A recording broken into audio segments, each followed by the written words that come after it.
再来新闻来看婚林的消息，婚林馆开拓原来农特产品的外销市场，第2023年新年一开始，就将2个货柜青菜甲水果，即包括高丽菜甲柑仔等等婚林的农产品出口到新加坡甲马来西亚。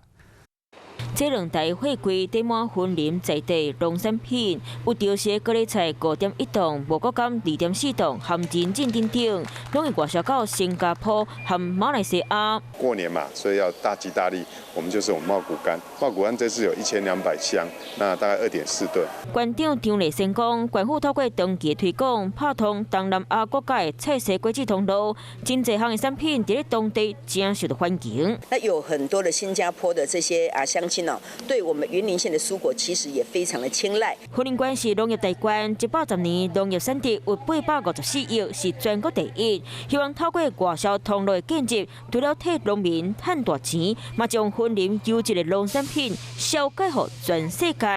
Hello， 大家好，我是乃瑜，要教给大家2个任务。第一个，华视新闻的脸书专页，你按赞了吗？还有华视新闻的 YouTube 频道，赶紧订阅起来，还要记得按赞，开启小铃铛哦。